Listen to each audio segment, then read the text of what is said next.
Las imágenes satelitales del programa GRACE de la NASA, analizadas por investigadores de la Universidad de California en Irvine y publicadas en la revista Water Resources Research, documentaron algo que debería haber generado mucho más ruido del que generó cuando los datos se hicieron públicos: la cuenca del Tigris y del Éufrates, el sistema fluvial más antiguo que la civilización humana registra, el río que el libro de Génesis nombra antes de nombrar cualquier nación, cualquier rey, cualquier imperio, perdió 144 kilómetros cúbicos de agua dulce almacenada en menos de una década, y esa pérdida continúa acelerándose mientras un texto escrito hace casi 2000 años en una isla del Mediterráneo oriental describe con una precisión que nadie debería ignorar exactamente esto: que el gran río Éufrates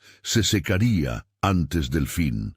Apocalipsis 16:12 no usa lenguaje vago, usa vocabulario técnico, y lo que las mediciones satelitales muestran hoy se parece con una exactitud verificable a lo que ese versículo describe. El Éufrates no es un río cualquiera dentro de la Escritura. Es el primer río con nombre propio que aparece en la Biblia. Génesis 2:14 lo identifica como uno de los 4 ríos del Edén. Dios lo usa como frontera del pacto con Abraham en Génesis 15:18. A tu descendencia daré esta tierra, desde el río de Egipto hasta el río grande, el río Éufrates. Deuteronomio 11:24 lo confirma como límite oriental de la promesa.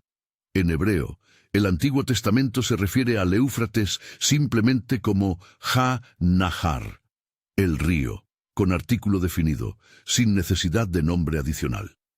Para los escritores bíblicos no había otro río que necesitara esa designación. Era el río, el que definía territorio, frontera y destino profético. Antes de entrar en lo que las Escrituras dicen sobre este río y en lo que los datos verificables muestran que le está ocurriendo ahora mismo, hay una pregunta que necesita formularse porque va a organizar todo lo que sigue. ¿Qué pasa cuando los datos satelitales de una agencia espacial del siglo XXI se colocan al lado de textos proféticos escritos entre el siglo VIII a.C. y el siglo I de nuestra era, y los dos describen la misma dirección? No la misma fecha, no el mismo lenguaje exacto, pero la misma dirección verificable. Lo que veremos en los próximos minutos cruza datos de la NASA, informes de la BBC, proyecciones de las Naciones Unidas y al menos 4 textos bíblicos que convergen en un solo punto geográfico. Quédate hasta el final. Lo que espera en el último bloque tiene que ver directamente con tu posición frente a lo que está ocurriendo. Si este tipo de estudio bíblico profundo es lo que tu espíritu ha estado buscando, textos que la mayoría no se atreve a examinar junto a evidencia verificable, suscríbete a este canal ahora. Aquí es donde la Escritura se examina con la seriedad que el texto exige. Jeremías escribió en el siglo VI a.C., cuando Babilonia era el imperio más poderoso del mundo conocido. Y Babilonia estaba construida literalmente sobre el Éufrates. El río atravesaba la ciudad por el centro, alimentaba sus canales, sus jardines, su agricultura, su poder, y en el capítulo 51, versículo 36, Dios declara: «He aquí que yo juzgo tu causa y haré tu venganza, y secaré su mar, y haré que su manantial quede seco». En hebreo, las 2 palabras que Dios usa son Yam, mar, la masa principal de agua, y Makor, la fuente, el manantial subterráneo. No solo la superficie, también la reserva oculta. Dios declara que secará las 2 capas del sistema hídrico de Babilonia. Y eso es exactamente lo que los datos de la NASA documentan hoy: pérdida simultánea de agua superficial y de reservas subterráneas en la misma cuenca geográfica. Apocalipsis 16:12 dice esto, en la traducción más directa al español: El sexto ángel derramó su copa sobre el gran río Éufrates, y el agua de éste se secó para que estuviese preparado el camino a los reyes del oriente. Ese es el texto, completo. Lo que necesita examinarse con cuidado es cada componente de esa oración.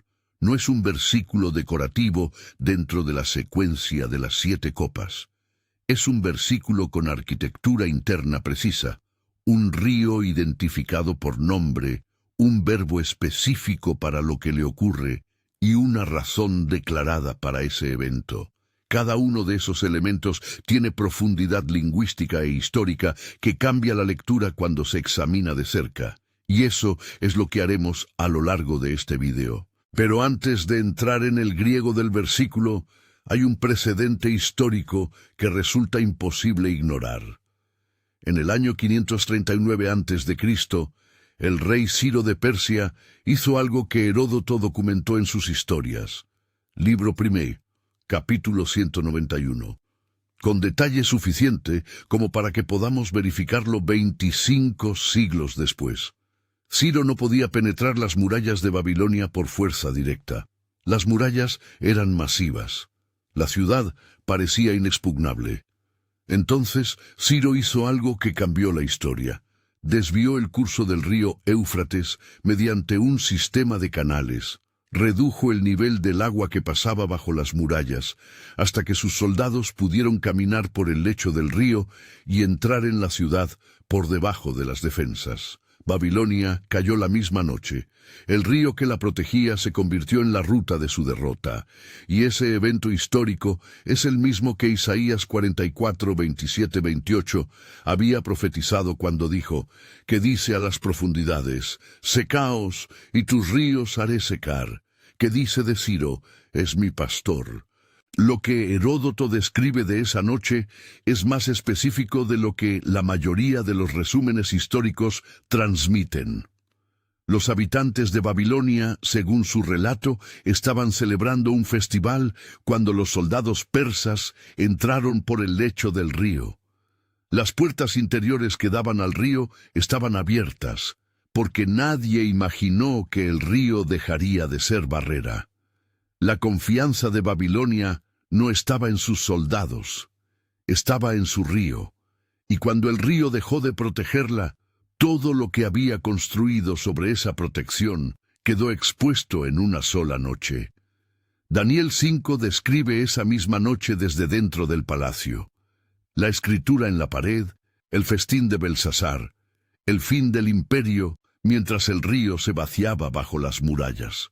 2 registros independientes, uno griego, uno hebreo, documentando el mismo evento desde perspectivas diferentes, ambos confirmando que la sequedad del Éufrates fue el mecanismo que derrumbó el imperio más poderoso de su tiempo. El verbo que Juan usa en Apocalipsis 16:12, el que se traduce como se secó, es exerante del verbo xeraino, xireino. No es un verbo que el Nuevo Testamento use de forma casual. En Marcos 11:20 es el verbo que describe lo que le ocurrió a la higuera que Jesús maldijo. Hallaron que la higuera se había secado desde las raíces. En Marcos 3:1 describe la mano atrofiada del hombre en la sinagoga. Pero lo más significativo es el uso de xeraino en la Septuaginta, la traducción griega del Antiguo Testamento que los escritores del Nuevo Testamento conocían y usaban. En Josué 2:10, Rahab declara, «Hemos oído que Jehová hizo secar las aguas del Mar Rojo delante de vosotros». En Josué 4:23, el texto dice, «Jehová vuestro Dios secó las aguas del Jordán delante de vosotros». El mismo verbo, xeraino. Cada vez que Dios usa ese verbo en la Escritura, lo que sigue no es destrucción ciega. Lo que sigue es un cruce, una entrada, un cambio de era. El patrón que emerge cuando se observan todos los usos de xeraino en las Escrituras no es el que la mayoría de los comentaristas populares presenta. La lectura más extendida de Apocalipsis 16:12 es la del juicio puro. El Éufrates se seca como señal de destrucción final, Pero la Escritura misma no permite esa lectura exclusiva. El Mar Rojo se secó, e Israel cruzó hacia la libertad. El Jordán se secó, y Josué cruzó hacia la tierra prometida. El Éufrates se secó cuando Ciro atacó, y los exiliados judíos fueron liberados de Babilonia. En cada caso, el secamiento de agua en la Escritura fue simultáneamente juicio para unos y liberación para otros, destrucción de un sistema, entrada a algo nuevo.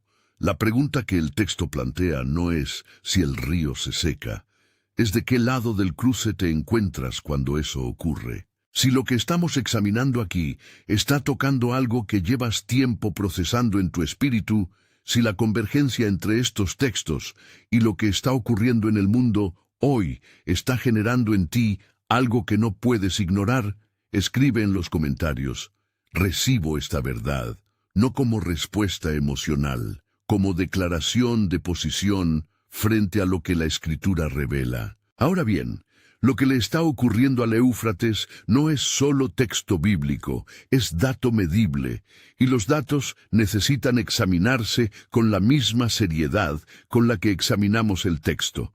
El proyecto GAPE, Güneydou Anadolu Projesi, el proyecto del sudeste de Anatolia, es la iniciativa de infraestructura más grande de Turquía, 22 presas y 19 centrales hidroeléctricas construidas sobre el sistema Tigris-Éufrates en territorio turco. La presa de Atatürk, completada en 1992, es una de las más grandes del mundo, y su llenado redujo drásticamente el flujo del Éufrates hacia Siria e Irak, río abajo. Lo que los países situados aguas arriba del río hacen con el agua afecta directamente a los que están aguas abajo.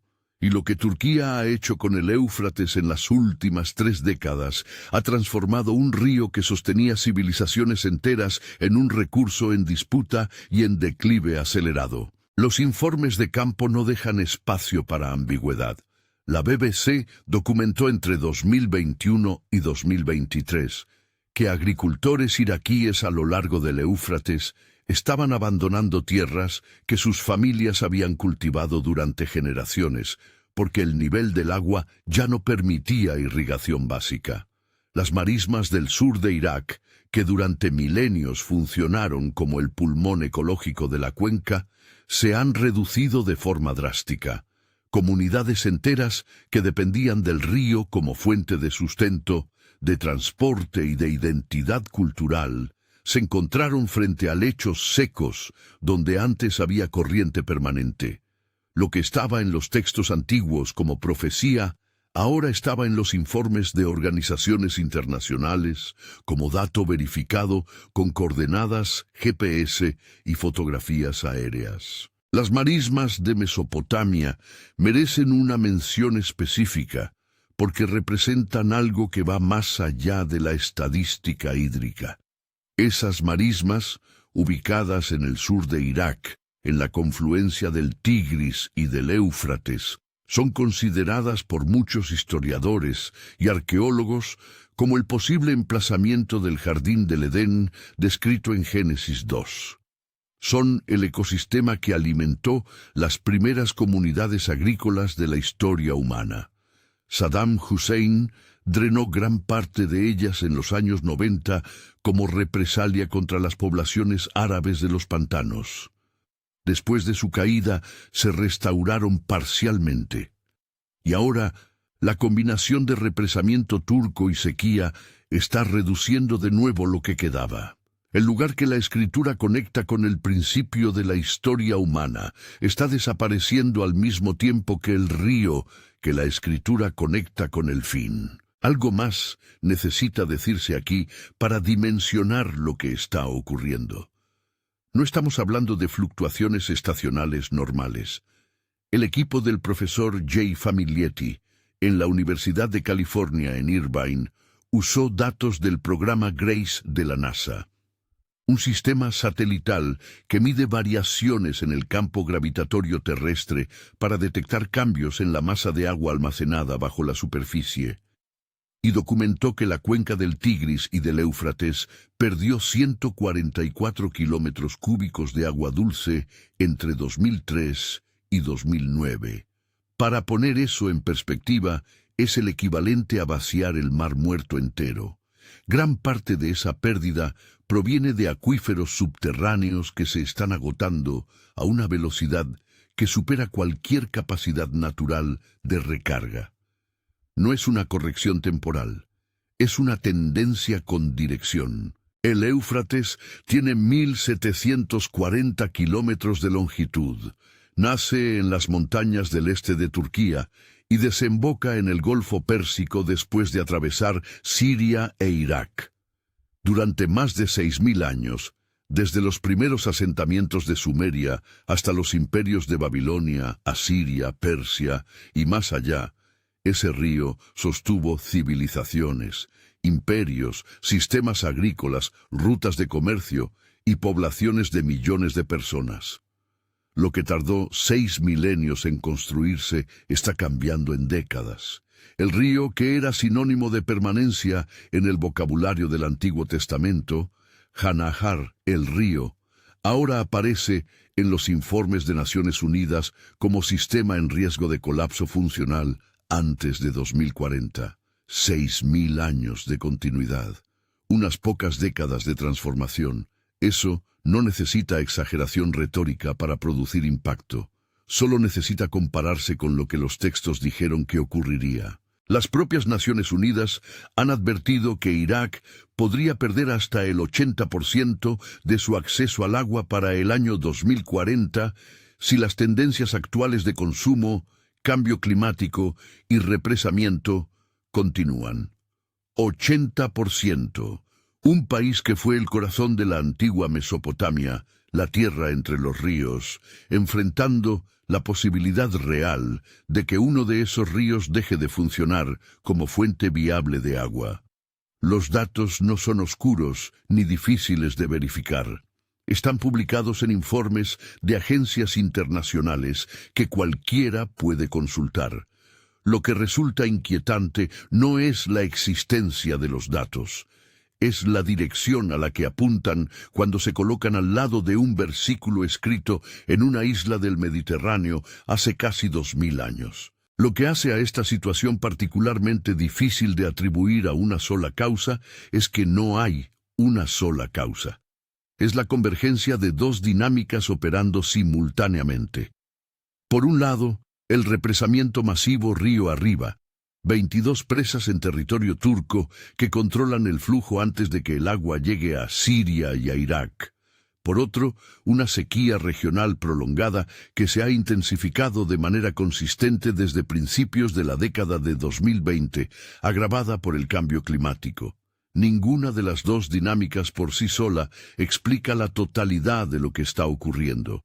Las dos juntas producen un efecto que los hidrólogos no habían proyectado con este nivel de aceleración, y sin embargo, los textos bíblicos no distinguen entre mecanismo humano y mecanismo climático. Describen resultado, y el resultado que describen es el que los datos confirman. Si este contenido está transformando la forma en que entiendes lo que la Escritura dice sobre los tiempos que vivimos, dale like a este vídeo ahora mismo. Eso hace que este estudio llegue a alguien más que necesita escucharlo esta semana. Lo que los datos muestran en 2026 adquiere una dimensión completamente distinta cuando se lee junto a lo que Isaías escribió en el siglo VIII a.C. Isaías 11:15 dice: «Y satisfará Jehová la lengua del mar de Egipto, y levantará su mano con el poder de su espíritu sobre el río, y lo herirá en las 7 corrientes, y hará que pasen por él con zapatos». El río al que Isaías se refiere en ese contexto es el Éufrates. Y la imagen que describe no es de destrucción total, sino de reducción tan drástica que lo que antes era un río caudaloso se convierte en algo que puede cruzarse a pie. 7 corrientes donde antes había un solo caudal masivo. Hará que pasen por él con zapatos. Esa es la imagen que el profeta dejó registrada 8 siglos antes de Cristo. La pregunta que surge naturalmente es si lo que Isaías describe guarda relación con lo que las mediciones satelitales documentan ahora. Y la respuesta honesta, no la respuesta sensacionalista, sino la que cualquier persona seria puede dar, es que la dirección coincide. No estamos afirmando que Isaías 11:15 se esté cumpliendo esta semana, ni que los datos de la NASA sean la manifestación final de esta profecía. Lo que estamos observando es que un texto escrito hace 28 siglos describe una dirección para el Éufrates, reducción drástica del caudal, y que esa dirección es exactamente la que los datos verificables de múltiples fuentes independientes confirman que está ocurriendo en este momento. La coincidencia de dirección no es prueba de cumplimiento, pero tampoco es algo que se pueda descartar sin examinarlo. El Éufrates no existía aislado en el mundo antiguo. Era la línea de vida. Las primeras ciudades de la historia humana, Ur, Uruk, Babilonia, Nippur, se construyeron en sus márgenes. Los primeros sistemas de irrigación de los que existe registro arqueológico dependían de su caudal. La escritura misma, los primeros registros escritos que la humanidad conserva, surgió en la región que el Éufrates alimentaba. Cuando los profetas del Antiguo Testamento hablaban de este río secándose, no estaban usando una metáfora abstracta sobre algo que su audiencia no podía imaginar. Estaban describiendo lo inimaginable, que el sistema que sostenía todo, agricultura, comercio, defensa, identidad cultural, dejaría de funcionar. Para un habitante de Mesopotamia en el siglo VIII a.C., escuchar que el Éufrates se secaría era equivalente a escuchar que la gravedad dejaría de operar.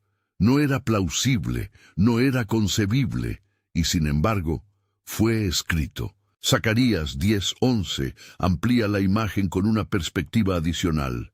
Y pasará por el mar de angustia, y herirá en el mar las ondas, y se secarán todas las profundidades del río, y la satisfacción de Asiria será derribada, y el cetro de Egipto se perderá.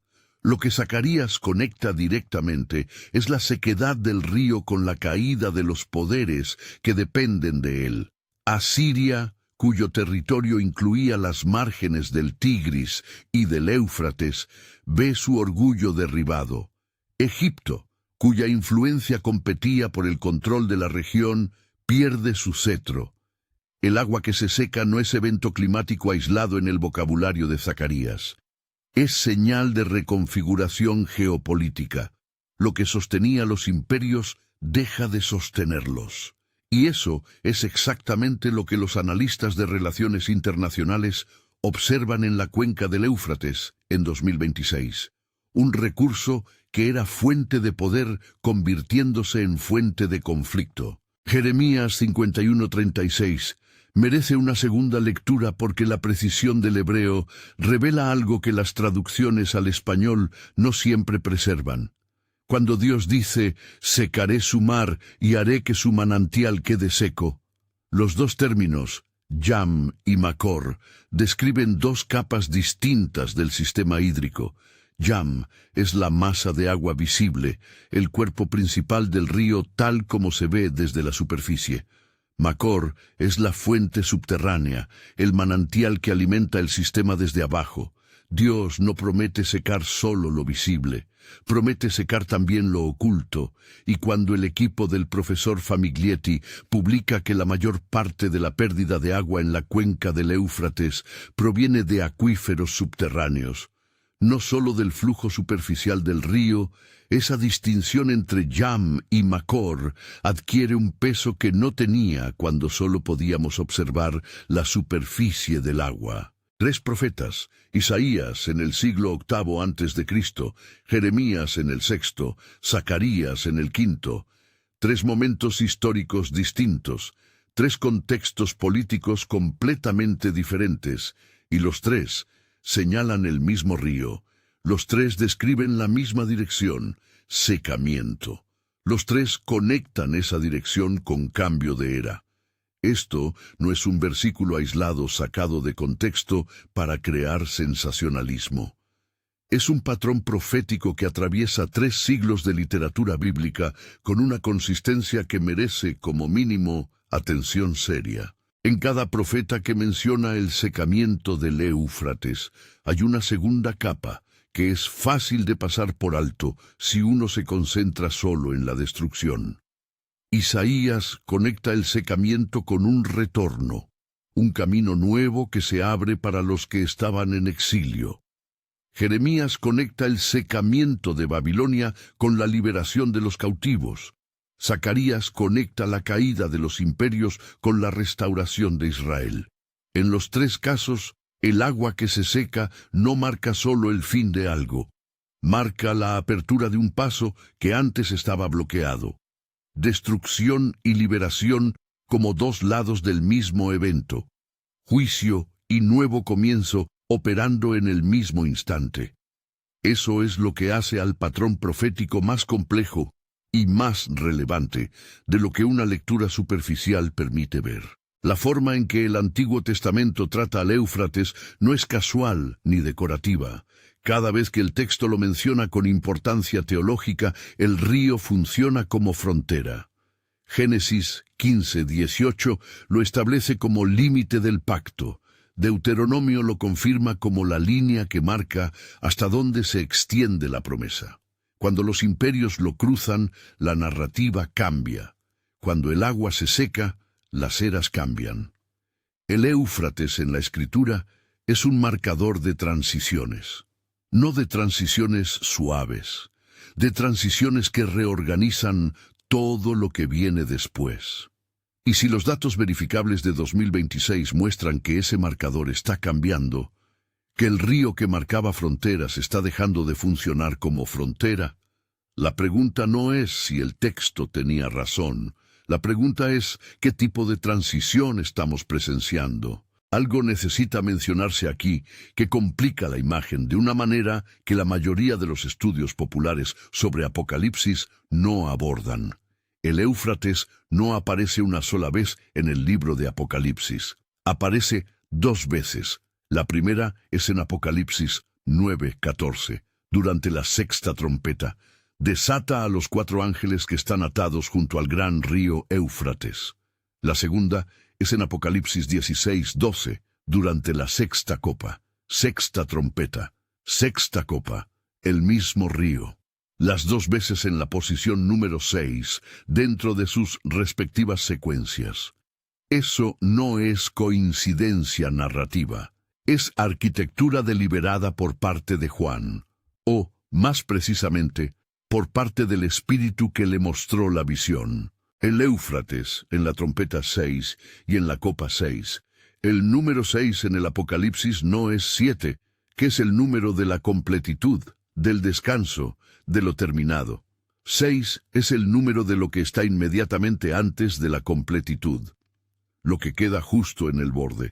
La humanidad fue creada el día 6. El número de la bestia es 666. El Éufrates aparece en las posiciones 6 de ambas secuencias, como si Juan, bajo la inspiración del Espíritu, estuviera señalando que este río marca el momento inmediatamente anterior al clímax de cada serie de juicios. No el juicio final, el paso previo, la preparación. Y esa distinción importa más de lo que parece, si sientes que lo que estamos examinando aquí está revelando capas de la Escritura que no habías visto antes. Si el peso de estos textos y estos datos está generando en ti una búsqueda más profunda, dejé algo en el primer comentario fijado de este vídeo. Es para quienes están listos para ir más lejos en este estudio. La expresión que Apocalipsis 16:12 usa para referirse al Éufrates es Potamos Omegas. Potamos Omegas, el río el grande, con artículo definido doble, como para asegurar que no haya confusión sobre de qué río se trata. Es la misma designación que el Antiguo Testamento usa en hebreo, Hanahar Hagadol, en Génesis 15:18 y en Deuteronomio 1:7. Juan no está escribiendo con vocabulario nuevo. Está usando deliberadamente la misma designación que el texto hebreo usaba cuando hablaba del río como frontera del pacto. Esa continuidad lingüística del hebreo del Génesis al griego del Apocalipsis indica que Juan entiende al Éufrates no como río genérico, sino como el mismo río que Dios nombró cuando trazó los límites de su promesa a Abraham. La segunda parte de Apocalipsis 16:12 introduce a los reyes del oriente. En griego, ton basileón, ton apo anatoles eliou. Literalmente, los reyes desde el lugar donde el sol se levanta. Los comentaristas a lo largo de la historia han debatido la identidad de estos reyes. John Walvoord, en su comentario sobre el Apocalipsis, los identifica con poderes militares del este geográfico, específicamente de Asia. Robert Mounce mantiene una lectura más abierta, sugiriendo que representan fuerzas de juicio que convergen desde el oriente sin necesidad de identificarlas con naciones específicas. G.K. Bill, en su análisis exhaustivo del Apocalipsis, argumenta que el lenguaje evoca tanto realidad geográfica como simbolismo teológico. Los reyes del oriente como eco de los ejércitos que históricamente invadían desde el este, incluyendo a los persas, los partos y otros. Lo que todos coinciden es que la sequedad del río cumple una función específica dentro de la narrativa: eliminar la barrera que impide el avance. Lo que viene inmediatamente después del versículo 12 en Apocalipsis 16 debería detener a cualquiera que esté leyendo con atención. Los versículos 13 y 14 describen 3 espíritus inmundos como ranas que salen de la boca del dragón, de la bestia y del falso profeta, y que van a los reyes de la tierra para reunirlos en un lugar llamado, en hebreo, Armagedón. El secamiento del Éufrates no es el evento central del pasaje, es la preparación.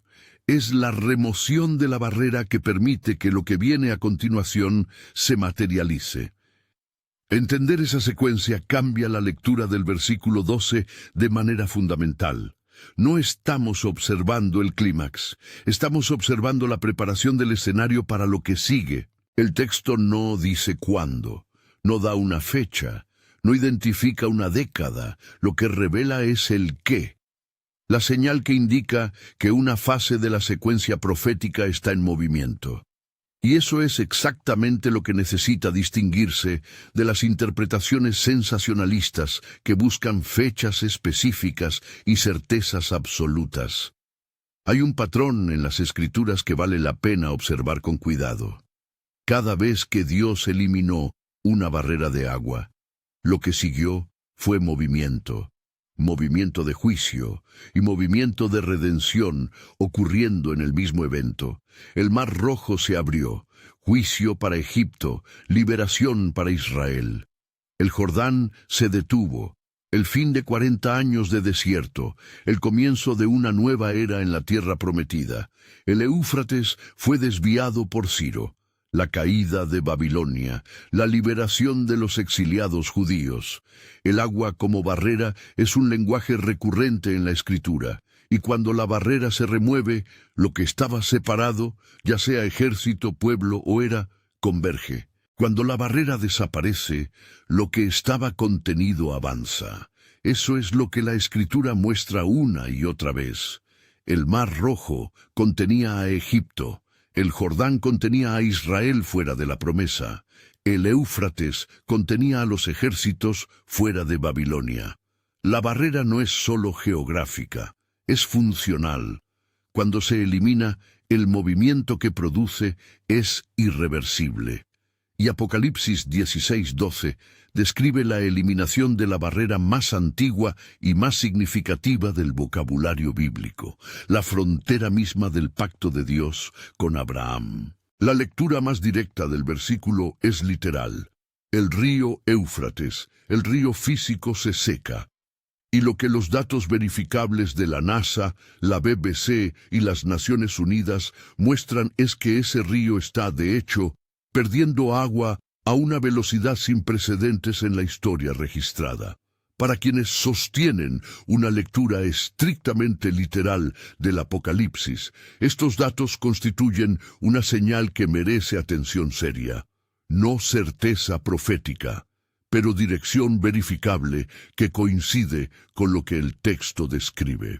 La lectura simbólica también tiene peso exegético. En esa lectura, el Éufrates como barrera entre Oriente y Occidente representa la separación entre mundos, geopolítico, cultural, militar, que históricamente ha impedido ciertos tipos de convergencia a escala global.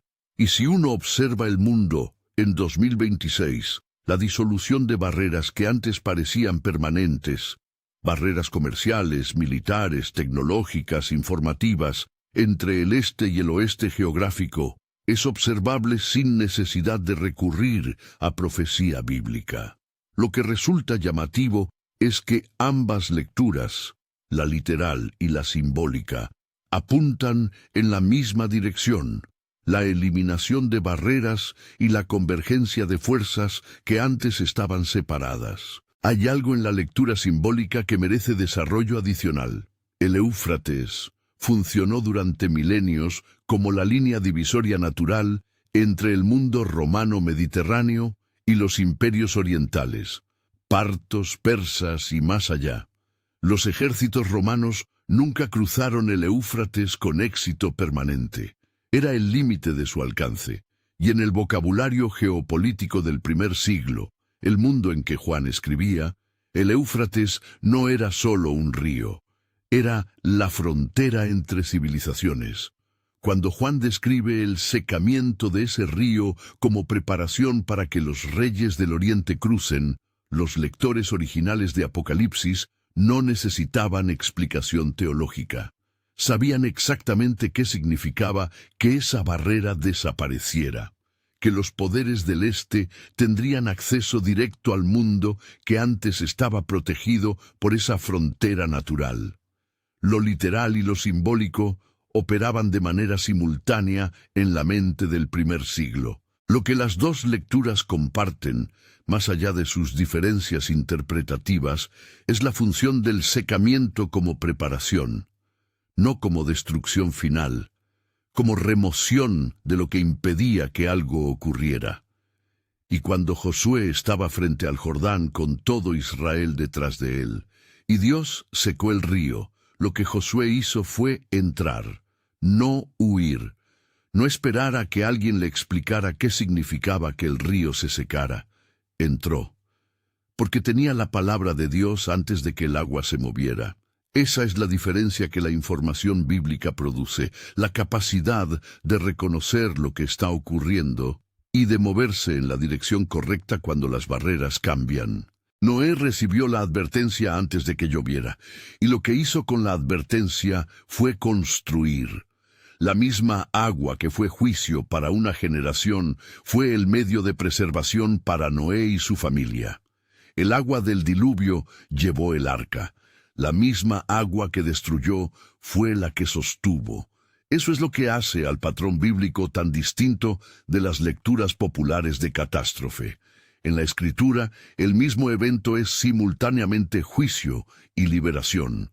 La diferencia no está en el evento, está en la posición de quien lo enfrenta, y la posición se define por una sola cosa: si tenías la palabra de Dios antes de que el agua cambiara. El texto no dijo cuándo el río se secaría, dijo qué observar, dijo que el gran río Éufrates perdería su agua, dijo que eso prepararía un camino, dijo que ese camino tendría consecuencias, y tú estás observando, en tiempo real, con datos de satélites, con informes de agencias internacionales, con fotografías de lechos secos, exactamente lo que el texto describe.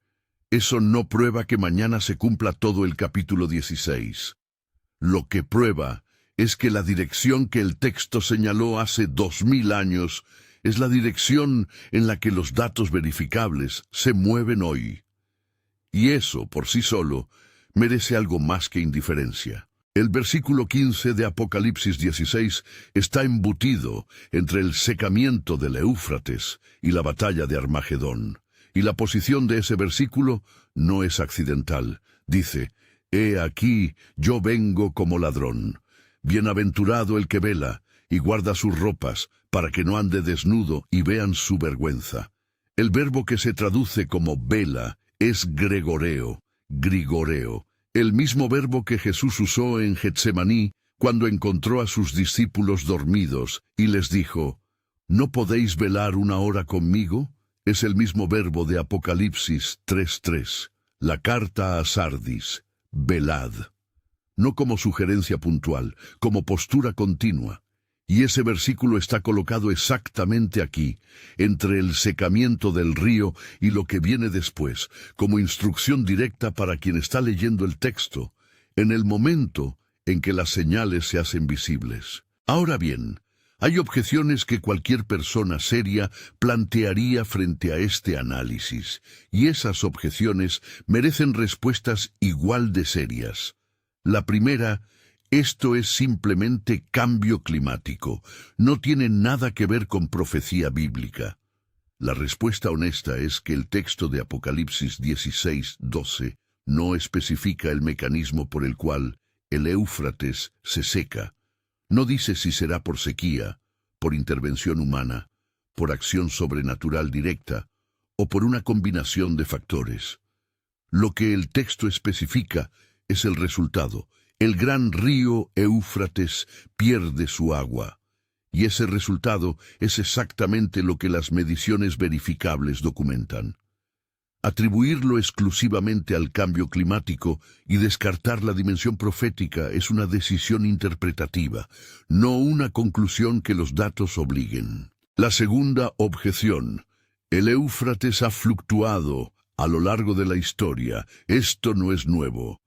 Es cierto que todo río experimenta variaciones estacionales y ciclos largos de mayor o menor caudal.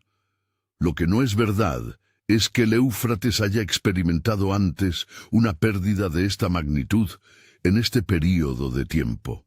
144 kilómetros cúbicos en menos de una década. Según los datos del programa GRACE de la NASA, no es una fluctuación. Es una tendencia de agotamiento que los hidrólogos de la Universidad de California describen como sin precedentes en el registro observacional. El Éufrates ha fluctuado.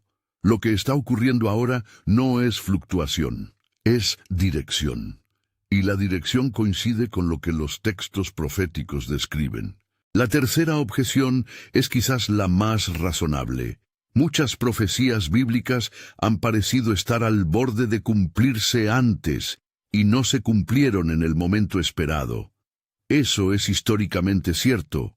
Cada generación de creyentes ha identificado señales de su tiempo como posibles cumplimientos proféticos. Lo que distingue la situación actual de lecturas anteriores no es la interpretación, es la verificabilidad del dato. Generaciones anteriores no tenían imágenes satelitales, no tenían mediciones gravitométricas que cuantificaran la pérdida de agua subterránea, no tenían la capacidad técnica de documentar, con precisión científica publicada en revistas académicas, que el río que Apocalipsis nombra está perdiendo agua a una velocidad que ningún modelo climático anticipó con esa aceleración. Lo que cambia en 2026 no es la interpretación del texto. Lo que cambia es la calidad de la evidencia disponible para compararla con lo que el texto describe. El verbo gregoreo de Apocalipsis 16:15 merece una segunda mirada porque su posición dentro del capítulo revela la intención del autor. Juan, o más precisamente, el espíritu que le dicta la visión, coloca esta instrucción directa al lector en medio de la secuencia de las copas. No al final, no en un apéndice pastoral, en el centro de la acción profética, entre el secamiento del río y la reunión de los ejércitos. Es como si el texto supiera que alguien lo estaría leyendo exactamente en el momento en que las señales se hicieran visibles, y le insertara una instrucción urgente. Vela. No entres en pánico. No huyas. No te quedes paralizado. Vela. Mantente despierto. Eso es lo que Gregoreo exige en el griego del primer siglo. La postura activa de alguien que sabe que algo viene y no permite que la normalidad del entorno le quite la atención. Cuando Ciro desvió el Éufrates para entrar en Babilonia en 539 a.C., había alguien dentro de la ciudad que no fue tomado por sorpresa. Daniel, el profeta que había leído las escrituras de Jeremías, que había calculado los 70 años del exilio, que sabía que el tiempo se estaba cumpliendo. Daniel no huyó de Babilonia. No tenía a dónde ir. Estaba dentro del sistema que estaba a punto de caer, pero tenía algo que el resto de Babilonia no tenía: el texto profético. Sabía lo que Jeremías había escrito sobre la caída de Babilonia. Sabía que el Dios que lo había preservado en el foso de los leones era el mismo que había anunciado el fin de ese imperio. Y cuando el río se secó y los ejércitos entraron esa noche, Daniel sobrevivió. No porque escapó, porque estaba posicionado correctamente dentro de la historia que Dios ya había anunciado. El mismo patrón opera en Josué. Cuando Israel llegó al Jordán y el río se detuvo, Josué no se quedó mirando el lecho seco preguntándose qué significaba. Cruzó, porque tenía la palabra de Dios antes de que el agua se moviera. El secamiento del agua no era el fin, era la señal de que el momento de entrar había llegado. Y Josué reconoció esa señal porque tenía el marco de referencia: las palabras de Moisés, la promesa de Dios, la instrucción específica, antes de que el agua cambiara. Eso es exactamente lo que la Escritura ofrece a quien la lee con atención. No predicción de fechas, sino reconocimiento de dirección. No certeza sobre el cuándo, sino claridad sobre el qué observar. El patrón que la Escritura establece es consistente a lo largo de toda la narrativa bíblica. Quienes tenían la palabra de Dios antes de que las aguas cambiaran, navegaron.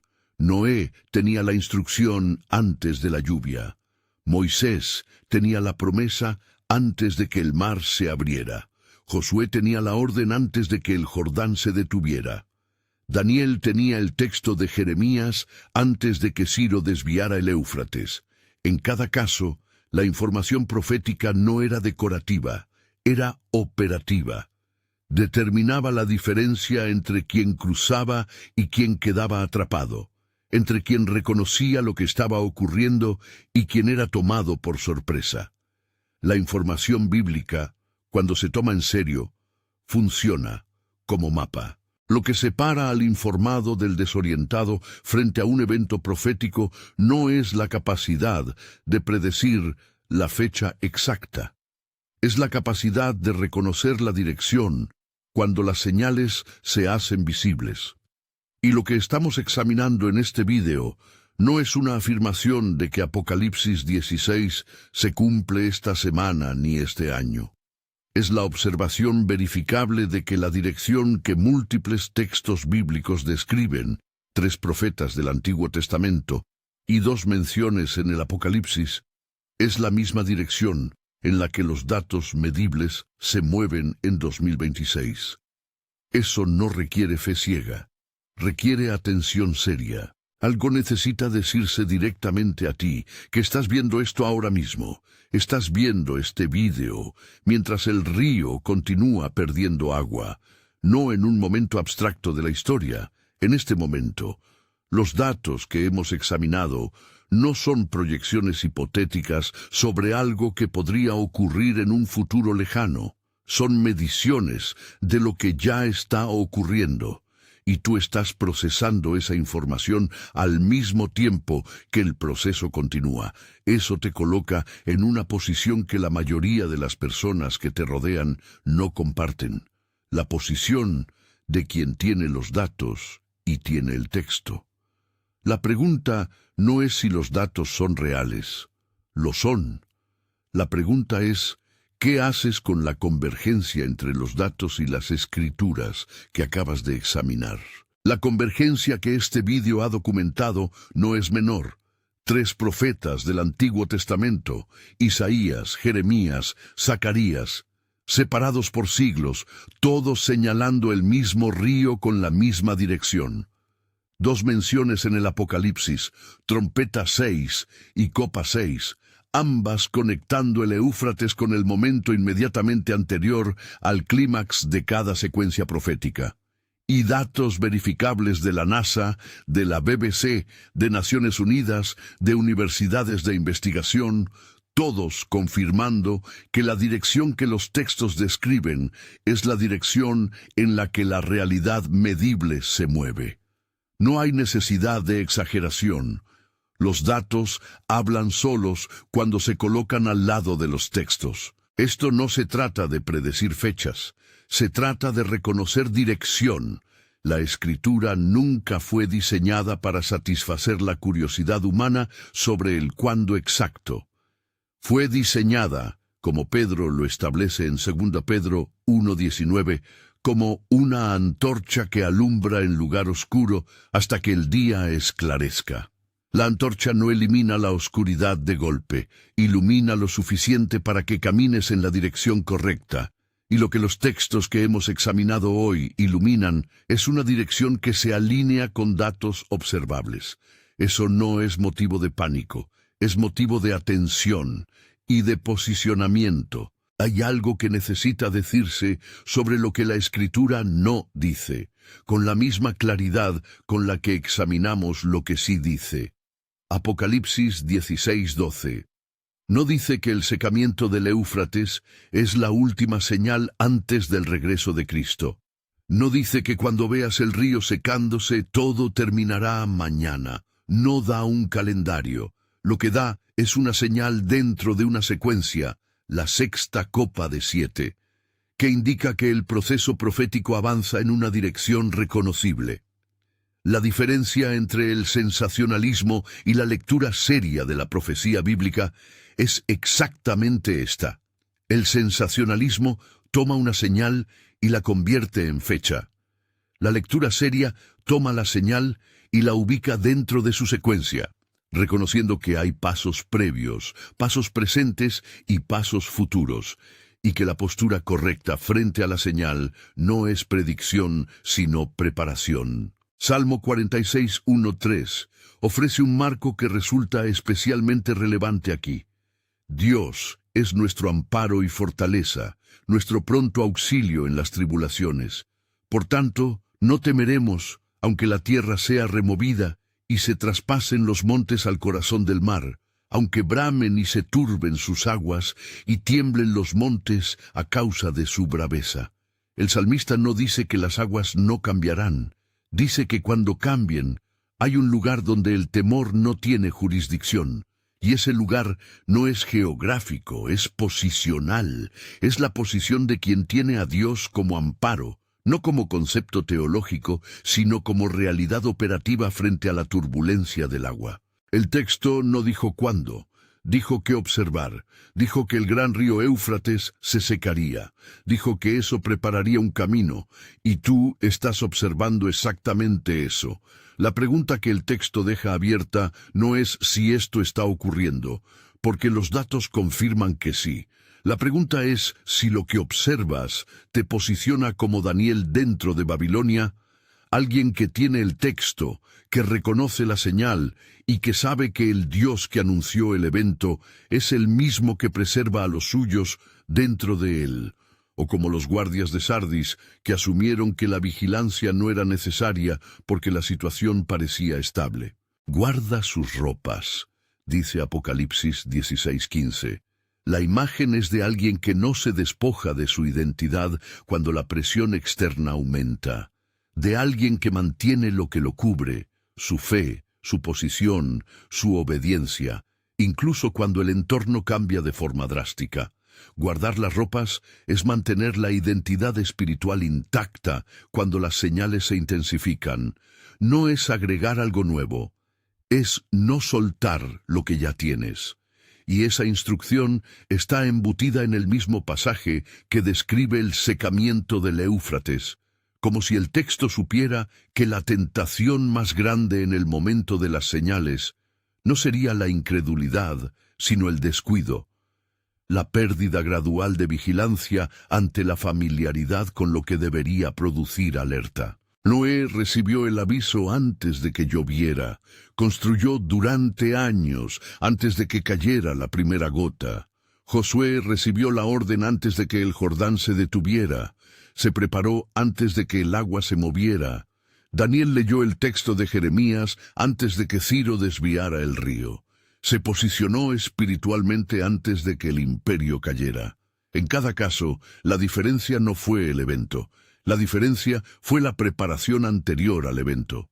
Y tú, ahora mismo, estás en ese espacio, entre la señal y lo que sigue, entre la información y la acción, entre el texto y la posición que ese texto demanda. Lo que resulta extraordinario cuando se observa la historia bíblica como sistema es que Dios nunca ejecutó un juicio de agua sin haber dado instrucciones previas a los que iban a cruzar.